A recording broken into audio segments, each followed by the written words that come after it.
Les, it's well known when you signed for Newcastle back in 1995 that there was a lot of clubs interested, but what was it swung at? What made you come up here? I think a couple of seasons before, I played with QPR here, and we got a famous victory, 1-2-1. And I always remember walking off the pitch at the end of the game. I remember how well the team was supported on that day. Newcastle was supported, but you know, we played pretty well and probably deserved it. Well, no, we did deserve the win, but we applauded off the pitch as well. And I remember walking off the pitch, going up the tunnel, and saying to the players, "Can you imagine playing in front of that week in, week out?" So that I'd already had that seed of what St James's Park was all about, and so walked up the tunnel. And yeah, come the end of my time at QPR, it was well known that I was going to be leaving in the summer, and you know, I'd spoken to a few clubs, but once I spoke to Kevin, do you know what I mean? It took me about 5 minutes, and he was sold. I was sold. You signed during a big summer for the club. Warren Barton came in, Shaq Hislop, and someone who would go on to supply a lot of goals for you there, David Ginola. What were your first impressions of him?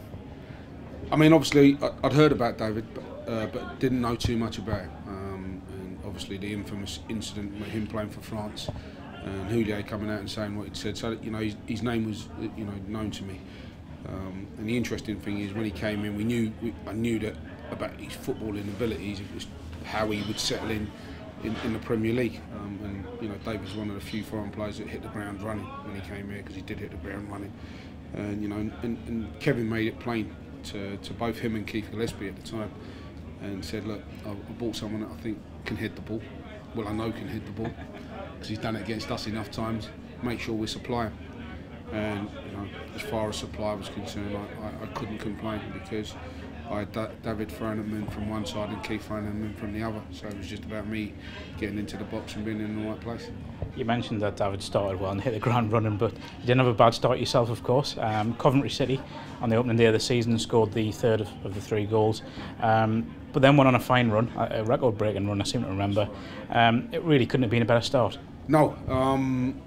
It was everything I could have. It was probably more than everything I could have hoped for or wished for.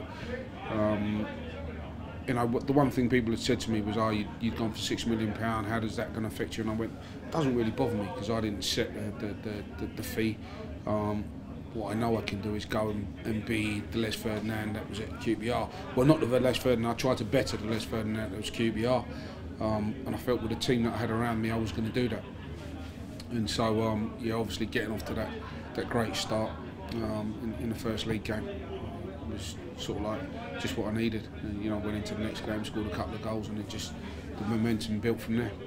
Everyone always mentions, when I talk about going back to Ginola again, the Middlesbrough game, the midweek game, you scored the winner, yeah, set up by him. Did that feel like the night when everything just clicked? I remember it, Ginola playing against Cox, and probably gave one of the more outstanding displays I've seen in my career. It got to a stage where I don't want to be disrespectful to Neil Cox in any way, shape or form, but it got to a stage where I wanted to go over to the bench and say to them, take him off, because Ginola was just having one of those nights. And it didn't matter who he was playing against on the night, he was just incredible. And the team was, you know, as a team we were getting together, we knew it was going to be a tough game, but you know, he was the outstanding player on the night. As the season went on, the team just seemed to gather momentum, got to Christmas. Then there was the Arsenal game in the League Cup where things seemed to, I don't want to say unravel because that's a bit disrespectful, but things just seemed to turn a little bit. Yeah. What was the mood in the camp like? I remember that game in particular. Keegan came in after that game and said to him, you know, he ripped his strip off a few people in the changing rooms, and then when he'd finished, you know, everyone sits around the dressing room, everyone's frightened to move. And then eventually I plucked up enough courage, I got up and I walked into the showers. I said to him, I asked him, was he finished? He said, yeah, I walked into the showers. I remember he came in and he said, what's happening, we've become too reliant on your goals. I'm going to get someone to help you. Unbeknown to me at the time, he'd already sourced out Asprilla. Asprilla had come into town and gone out again. And then after that particular game, we signed Asprilla. It leads me on quite nicely, because that was my next question. But Tino, when he signed, was a known quantity, a world-class striker. You know, hit form in Serie A with Parma. But I always got the impression from watching from the stands that he was just completely unpredictable to play with as well. How did you find playing alongside him? Yeah, he's a maverick, and mavericks do things that no one expects. I don't even think they know what they're going to do at the time it comes to them, and then all of a sudden they think, I'm going to do this now. So people kept asking me, what was it like to read Tino? I don't think Tino could have read himself at the time. I mean, he was brilliant to play with. He was fantastic. When I talk about individual ability with the ball, he's probably, he's up there with Ginola as one of the best I've ever seen. But as you said, he did what he did when he did and how he did it. Do you know what I mean? And we all loved him for it. The run-in, there's some epic games in there. The Liverpool one everyone brings up. But in the dressing room, when that run-in is kind of kicking on, the Man United game as well, let's not forget. What was the atmosphere like in there? Because it always seemed quite positive from the outside. Yeah, and I think it was. It was on our part. I think most of the players would admit that we had a bit of complacency in there, and that's probably what cost us. Was the fact that when we lost that first 3 points, it wasn't. Yeah, let's pull together and make sure. It was. I saw it with 9 points clear with a game in hand. So if we win the game in hand, which we thought we was more than capable of doing, we'd be back to 12 points in the thing. And I think Peter Beardsley had calculated, had we continued winning in the way that we'd been winning, we'd have had the season wrapped up at the end of March. Unfortunately, that weren't to be, and within the space of sort of like 10-day, 2-week period, it had wilted down to 3 points, and we were on that slippery slope. And I think the thing for us at the time was too many players that were key for us in that season, including myself, fell out of form. It's okay when you lose one or maybe two, but there was too many of us that lost form.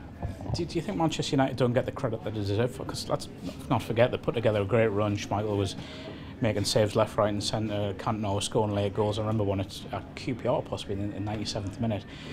Do you feel it was more case they won it? Listen, they knew what they basically weren't under no pressure. The pressure was on us. They just had to win their games. And I think you mentioned Cantona's goal in the 7th minute. That was the first time ever in the history of football that 7 minutes overtime had been played when there hadn't been no injuries. And so I think at some stage, to a man, most of us thought, the writing's on the wall here. Man United just kept churning out those 1-0 wins. Cantona 1-0, Cantona 1-0, Cantona winning goal, and I suppose it wilted down. And we hadn't had enough winners in the changing room, and I mean that with the utmost respect for my fellow. I was one of them. We hadn't won anything in our careers, and so we didn't know what it would take. And unfortunately, Man United had too many of them in theirs. That summer, typical Kevin Keegan, rather than bolstering a defence, he went out and got Alan Shearer. There was a lot of speculation that summer that you wouldn't be partnered with Alan, you would be sold, but Kevin was quite adamant that you would, and that partnership just blossomed straight away. Yeah, I think those rumours came about because the fact that with England, no matter how well I was playing, I was never seen as the ideal partner for Alan, so it was always thought that myself and Alan couldn't play together. Keegan thought differently, and he'd told me this before he'd signed Alan, that don't worry, you'll hear the rumours that you're going to be leaving this club, but in no way, shape or form have I bought Alan for you to leave this club. I've bought Alan to partner you up front. He did say he tried to sign me to partner Andy Cole up front. So I said, I think it's a combination that can work. I'm not trying to prove anybody wrong, I just believe it can work. You did famously give up the number 9 shirt. That obviously meant a lot to you, though. I didn't give it up; it was taken away. Nah, to be honest, Keegan spoke to me about it. We were on our travels to Singapore, Japan, and China, I think it was, pre-season, and it was then that he pulled me and said, "Look, I'm going to sign Shearer for a record transfer fee," and I went, "Brilliant. Great." And he said, "You'll hear rumours that you're going to leave the football club." He goes, "But that's not my thought process. I want to keep you, and I'm going to make it work with you two. I believe it can work." And then I went, "Okay, great. Thanks for letting me know." He said, "I wanted to tell you because you're going to hear the rumours." I said, "Okay, thanks for letting me know." And then he went to walk away. And he went, there's one other thing." I said, "What's that?" He said, "Alan's asked for the number 9 shirt. What did you say?" And he said, "Well, I said I'd ask Les. Alan's worn it all his career." And I just said, "Well, I've worn it all my career." But listen, the mere fact that you're asking me means you want Alan to have it, and I like a couple of minutes to think about it. When I say a couple of minutes, in the period that I was stood in this little alcove talking to him, you know, it kind of like dawned on me that he wanted Alan to have it. The majority of the Geordie supporters, with all honesty, would want Alan to have it. Their boy coming home, number 9, and what it means. And so I made the decision, you know, he can have it. He scored some famous goals in that second season, a winner at Sunderland, one in the 5-0, of course. The momentum just seemed to continue for you. You know, some players have a great first season and then a poor second, but you didn't. You just seemed to carry on. I had great players around me. I had very good players around me, and you know, any striker will tell you you're only as good as the players that you've got around you. If they can supply with chances, it gives you a great opportunity to take one or two of them. And I had very good players around me, you know, including Alan coming into the side. I remember he used to stand there before a game and I'd say, "Come on, let's go and terrorise some people today." And you know, inevitably, if he didn't score, I scored, and sometimes both of us scored. So, you know, we always felt that we were going to be more powerful than our opposition. Kevin left, of course, in the January. You could see it was a big shock to the players. But what impact did that have on the squad? I think it was obviously massive because, you know, we'd gone from this guy talking about us winning the league and feeling like he'd put the squad of players together to win this league, to going out the door, and then the reasons for him going out the door, the reasons that we were told why he went out the door, you know, we just couldn't understand. But this is professional football and we're professional players, and yeah, it was strange because, you know, you knew what Kevin Keegan meant to the sports of this football club, what he meant to the players as well, and then all of a sudden he's not there. But you know, football players, football managers come and go. The stadium stays, the supporters stay, and people just get on. Kenny came in, Kenny Dalglish, and the team put together a fine run at the back end of that season, qualified for the Champions League. But then things changed, obviously. You left and seemed hesitant to leave as well. Yeah, I didn't want to leave, but he'd made it clear to me that you know, there was going to be changes. And to be honest, at the end, I've got to be honest, I went to Newcastle on the day that I was leaving to go and do my medical at Tottenham, and he shook my hand and he said, "I hope the medical falls through."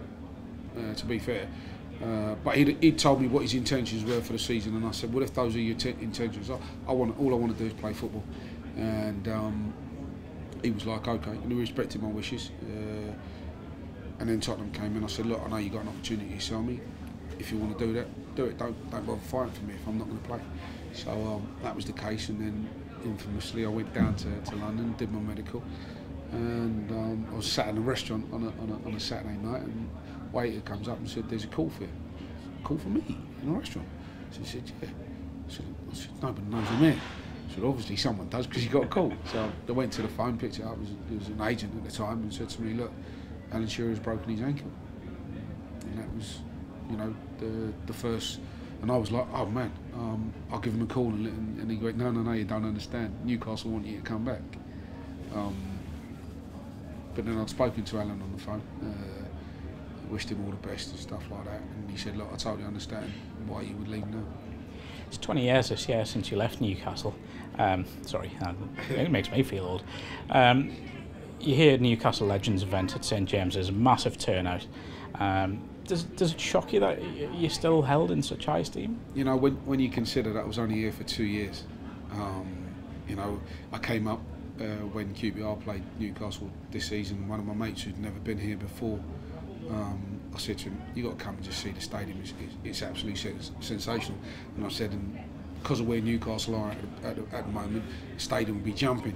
So he's like, "Okay." So he drove up with me from London, and the atmosphere wasn't as great as I thought it was going to be, but the reception I got when I got here, just from people outside and walking into the stadium, he turned around and said to me, "How many years did you say you was here for?" I said, "Yeah, only 2." But like, you know, it's, you know, of all the clubs I've been at, and I've been at a few in the end, it's the only one I come back to. I don't go back to Tottenham. I don't, you know, obviously I work at QPR now, so I have to attend fans forums and stuff like that. But this is the only club I come back for, simply because of the reception, and it always makes me realise I left there too early.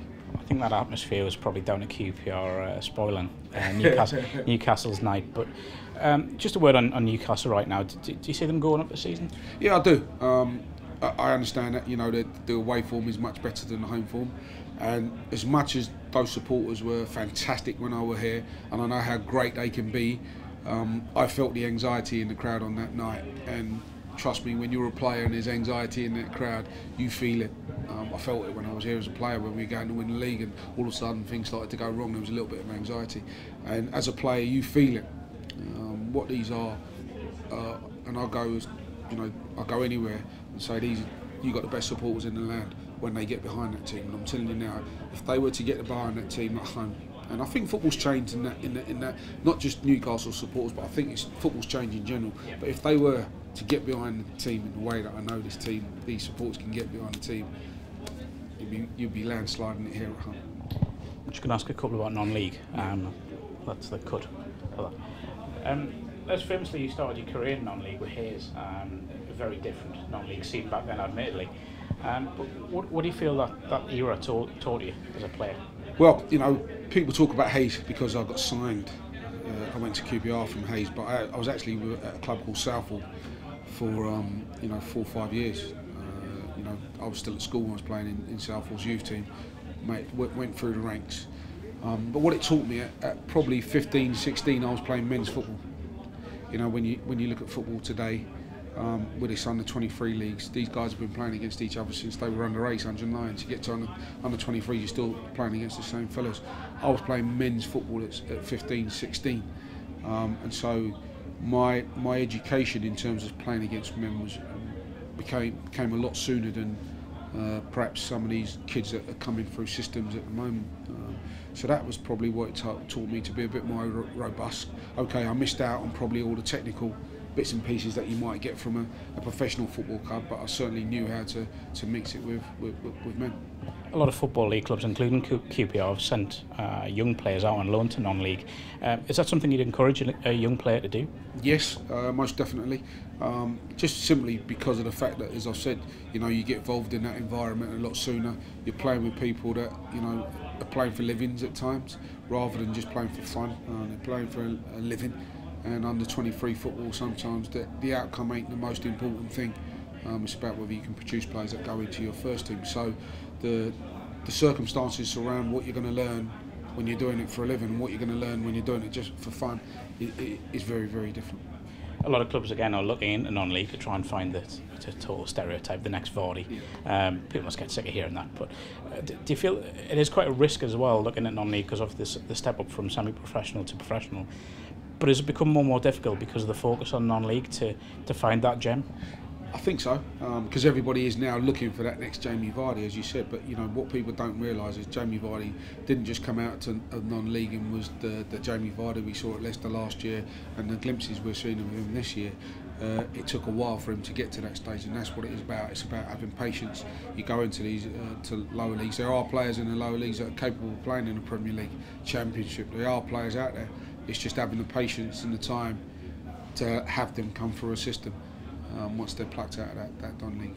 But certainly is players out there. I think we as supporters, the football got to a stage where if we weren't spending 10 million, 15 million, we weren't competing. So how were you going to ever win the Premier League, or how were you going to be up there in that top 4?